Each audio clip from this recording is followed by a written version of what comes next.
Hello students, welcome to the Future Academy. We are here for your better future. Let's learn, let's start the video. So आज के इस session में हम standard 10 Hindi subject में chapter 10 है आपका जीने की कला, उसका एक्सरसाइज हम देखने वाले हैं. ओके अगर आपने ये चैप्टर पढ़ा नहीं है तो ऊपर जो आई बटन दिखाई दे रहा है वहाँ पे क्लिक करोगे तो आपको उसकी लिंक मिल जाएगी.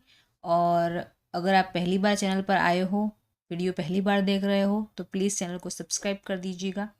बेल आइकन को क्लिक कीजिए, ऑल नोटिफिकेशन को भी क्लिक कीजिए ताकि जब भी हम नए वीडियोस पोस्ट करें तो उसकी लिंक आपकी मोबाइल स्क्रीन पर आ जाएगी.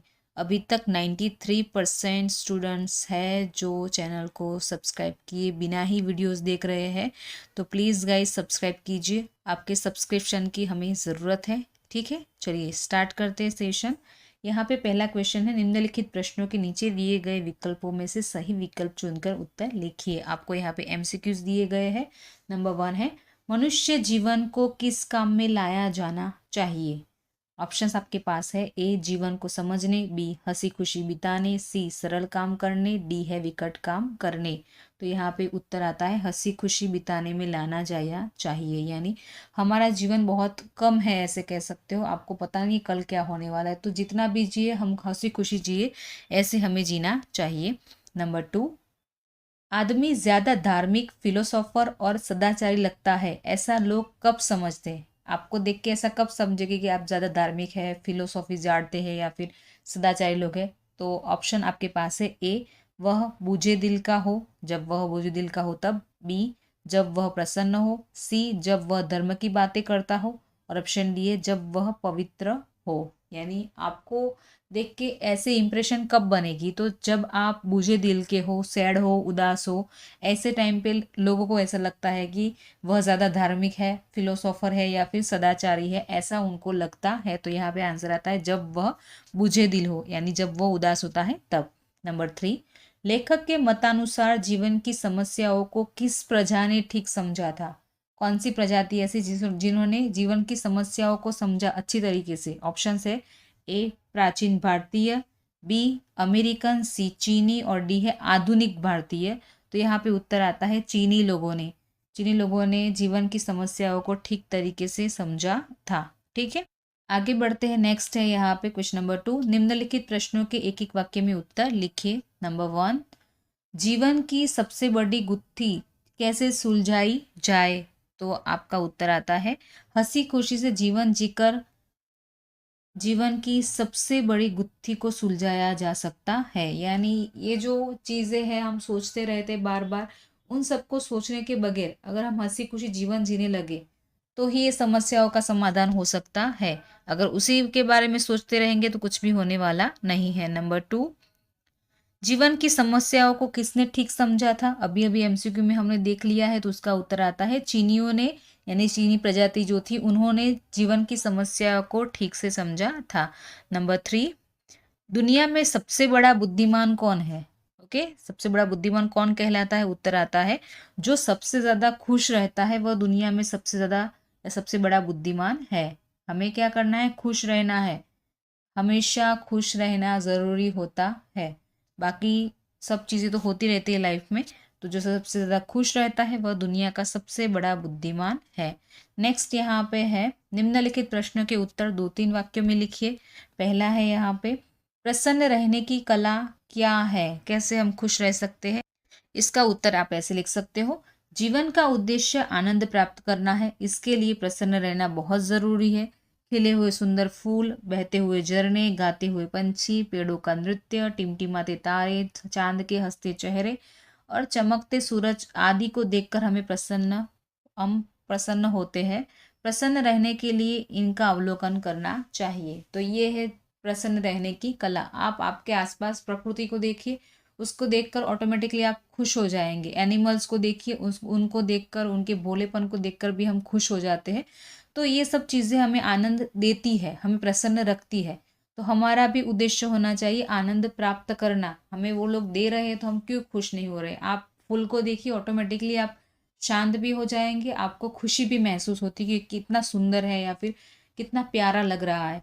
तो ये सब चीज़ों का अवलोकन करके हमें प्रसन्न रहना चाहिए. ठीक है, देन नेक्स्ट है नंबर 2, खुश रहना केवल एक ज़रूरत नहीं, यह एक नैतिक उत्तरदायित्व भी है। ये हमारा कर्तव्य भी है कि हम खुश रहे। ऐसा कैसे कह सकते हैं या फिर ऐसा कैसे? तो इसका उत्तर आप ऐसे लिख सकते हो, मनुष्य के व्यक्तिगत जीवन का प्रभाव उस तक ही सीमित नहीं रहता, वह दूसरों पर भी पड़ता है। सुख दुख की छूट दूसरों को भी लगती है। हम उदास रहेंगे तो हमें देखकर दूसरे भी उदास होंगे, हम खुश रहेंगे तो हमें देखकर दूसरे भी खुश रहेंगे। इस तरह खुश रहना केवल जरूरत ही नहीं, नैतिक उत्तरदायित्व भी है। यानी क्या लिखा है कि हमारा व्यक्तिगत जीवन है वो सिर्फ हम तक सीमित नहीं है, उसका प्रभाव दूसरों पर भी पड़ता है। यानी कि मानो कि आपके घर में सब लोग खुश है, कुछ फंक्शन चल रहा है लेकिन आप सैड हो, आपको आपको मज़ा नहीं आ रहा है, तो आपको देखकर आपके दादा दादी होंगे, आपके मम्मी पापा होंगे या फिर आपका भाई बहन होंगे, तो उनको तकलीफ होगी, उनको लगेगा कि ये क्यों खुश नहीं है, तो आपको देखकर वो भी चिंतित होंगे, वो भी परेशान होंगे। तो आपकी दुखी रहने का प्रभाव उन पर भी पड़ता है, या फिर वो दुखी है तो उनका प्रभाव आप पर भी पड़ेगा। तो आपका और उनका दोनों का उत्तरदायित्व है कि सब कोई खुश रहे। अगर हर कोई खुश रहेगा तो फिर सब लोग खुश रह सकते हैं। इसीलिए कहा है कि खुश रहना एक ज़रूरत नहीं है, यह एक नैतिक उत्तरदायित्व भी है। हमारा फर्ज बनता है कि हम खुश रहे ताकि बाकी लोग भी खुश रह सके। अंडरस्टैंड? देन नेक्स्ट यहाँ पे है नंबर 3, हमारी खुशी हमें कब खुश नहीं कर सकती। अगर हम बहुत खुश है पर क्या होगा जिस वजह से हम खुश नहीं रहेंगे, इसका उत्तर आप ऐसे लिख सकते हो, हम जो कुछ अपने लिए करते हैं उसमें भी दूसरों का भाग होता है। हम खुद खुश होकर दूसरों को खुश करते हैं और दूसरों को खुश देखकर खुद खुश होने लगते हैं। लेकिन जब हमारे चारों तरफ उदास चेहरा जमा हो जाए तब हमारी अपनी खुशी हमें खुश नहीं कर सकती। यानी कि वही चीज़ है कि हम जो भी कर रहे हैं हमारे जीवन में उसमें दूसरों का भी भाग है। हमारे भाई बहन होते हैं, हमारे रिलेटिव्स होते हैं, या फिर हम जहाँ जॉब कर रहे हैं हमारे साथ काम करने वाले लोग होते हैं, तो ये सब लोगों का भी भाग होता है वहाँ पे। और जब हम खुद खुश होकर दूसरों को खुश करते हैं तो दूसरों को खुश देखकर हम खुद भी खुश हो जाते हैं कि वो हैप्पी है तो हम भी हैप्पी है।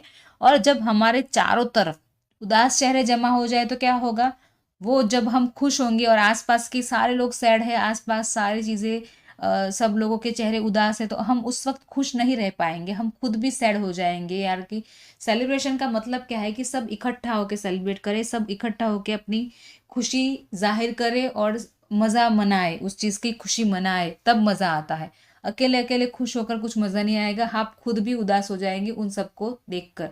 तो ऐसी कंडीशन में हमारी खुशी हमें खुश नहीं कर सकती। ठीक है, चलिए आगे बढ़ते हैं। अब आता है आपका क्वेश्चन नंबर 4, निम्नलिखित प्रश्नों के उत्तर 4-5 वाक्यों में लिखिए। पहला नंबर यहाँ पे है, आदमी का जीवन उसकी अपनी व्यक्तिगत जायदाद क्यों नहीं है। सेम वही आंसर है लेकिन थोड़ा अलग से लिखना है। उत्तर आप ऐसे लिख सकते हो, हमारा जीवन एक शीशाघर है, यानी हर कोई उसमें झांक सकता है। हम जो भी करते हैं उसका प्रतिबिंब एक ही समय पे सैकड़ों लोगों पर पड़ता है। अगर हम अच्छा काम करेंगे तो उसका भी लोग देखेंगे और उनको समझेंगे, अगर हम बुरा काम करेंगे तो उसका प्रतिबिंब भी सैकड़ों लोगों पर पड़ता है। हर आदमी पूर्ण संग्रह का अंश है, यानी हम एक दूसरे से कनेक्टेड है, एक दूसरे से जुड़े हुए हैं। वह जो कुछ अपने लिए करता है उसमें दूसरों का भाग होता है, दूसरे लोग जो कुछ करते हैं उससे वह प्रभावित होता है, यानी हम हमसे और प्रभावित होते हैं और लोगों से हम भी प्रभावित होते हैं। इसलिए आदमी का जीवन उसकी अपनी व्यक्तिगत जायदाद नहीं है। यानी अगर आप कोई कार्य करने तो कर रहे हो तो आपको देखने वाले सैकड़ों लोग होंगे और वो आपको देखकर इंस्पायर भी हो सकते हैं या फिर आपको देखकर वो दुखी भी हो सकते हैं। तो आपका जीवन जो है वो आपकी व्यक्तिगत जायदाद नहीं है। यानी आपको समझना है कि मुझे देखकर मेरी फैमिली पूरी खुश रहती है, अगर मैं खुश रहूँगा तो हमारा भी कर्तव्य बनता है कि हम भी खुश रहे। तो हमारा पर्सनल डिसीजन नहीं हो सकता कि चलो सब खुश है मैं सैड होके बैठ जाऊँ। नंबर 2 है यहाँ पे, हम बुझे हुए दिल और सूखे हुए चेहरे के साथ कहाँ स्थान नहीं प्राप्त कर सकते। इसका उत्तर लिख सकते हो, बुझे हुए दिल और सूखे हुए चेहरे धर्म, फिलोसफी, सदाचार के प्रतीक माने जाते हैं। यानी ऐसे सैड लोग होते हैं ना, उनको हम फिलोसोफर मानते हैं या धार्मिक मानते हैं या फिर सदाचारी लोग मानते हैं। जिस चित्र में सूरज का चमकता हुआ मस्तक, चांद का हंसता हुआ चेहरा, तारों की झिलमिलाती हुई आंखें, पेड़ों का नृत्य, पंछियों का संगीत, बहते हुए पानी की तरंगे तथा खिलते हुए फूलों की बहारें अपनी शोभा दिखा रहे हो, वहां हम बुझे हुए दिल और सूखे हुए चेहरे के साथ स्थान नहीं प्राप्त कर सकते। यानी ऐसे चित्र में, चित्र मतलब परिस्थिति, कि सब जगह खुशी है, तारे हैं, सूरज है, चांद है, फूल है, पेड़ पौधे हैं, नदियां हैं, झरने हैं, ये सब प्राकृतिक चीजें आपको खुश करने के लिए अपना कार्य कर रही है, यानी आपके आसपास बहुत कुदरती वातावरण है। लेकिन उस वक्त आप बुझे हुए चेहरे और सूखे हुए चेहरे के साथ वहां पे स्थान प्राप्त नहीं कर सकते, यानी आप वहां पे सूट ही नहीं कर रहे हो। अगर आप खुश रहते हो तो आपके लिए वो परिस्थिति परफेक्ट है। लेकिन ऐसी उदासी वाली शक्ल लेकर या फिर उदास चेहरा लेकर हम ऐसी परिस्थिति में कभी फिट नहीं हो सकते या फिर वहां पे स्थान नहीं प्राप्त कर सकते, ऐसे कहने का मतलब है।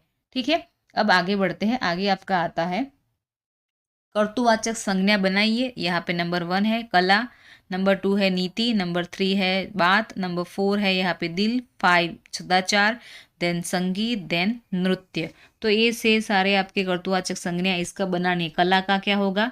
कलाकार, नीति का होता है नीतिज्ञ, बात का होता है बातूनी, दिल का होता है दिलदार, सदाचार तो सदाचारी, संगीत का होता है संगीतकार, नृत्य का होता है नर्तक। ठीक है, ये थे सारे कर्तुवाचक संज्ञाएं। आगे बढ़ते हैं। अब आता है आपका विशेषण बनाइए। इसमें है संसार, विश्वास, प्रतिबिंब, प्रकृति, समय, अंश। ठीक है, ये है विशेषण बनाइए। इसके उत्तर आते हैं। संसार का होता है सांसारिक, विश्वास का विश्वसनीय, प्रतिबिंब का होता है प्रतिबिंबित, प्रकृति का होता है प्राकृतिक, समय का होता है सामयिक और अंश का होता है आंशिक। ठीक है, देन आगे आता है भाववाचक संज्ञा बनाइए। तो यहाँ पे है प्रसन्न, सरल, बड़ा, खुश, उदास, बहुत और है आदमी। तो इसकी भाववाचक में उत्तर क्या आएगा? प्रसन्न का होगा प्रसन्नता, सरल का होता है सरलता, बड़ा बड़प्पन, खुश का होता है खुशी, उदास का होता है उदासी, बहुत का होता है बहुतायत एंड आदमी का होता है आदमीयत। ठीक है, तो ये सारे थे यहाँ पे क्वेश्चन। चैप्टर नंबर 10 का पूरा एक्सरसाइज हमने इस वीडियो के अंदर सॉल्व कर दिया है। आई होप कि आपको वीडियो पसंद आया होगा। लाइक कर दीजिएगा पसंद आया तो, दूसरों के साथ शेयर भी कीजिए। जो 10th स्टैंडर्ड में है, हिंदी पढ़ रहे हैं, तो उनको फॉरवर्ड भी कीजिए लिंक, ताकि वो भी वीडियोस को देख सके। और प्लीज़ गाइस चैनल को सब्सक्राइब कर दीजिएगा। And thank you so much all of you for joining this session. Video देखने के लिए आपका बहुत बहुत धन्यवाद। वीडियो को लाइक कीजिए, शेयर कीजिए, चैनल को सब्सक्राइब कर दीजिएगा। ठीक है, मिलते हैं नए सेशन में नए वीडियो के साथ। तब तक टेक केयर, बाय।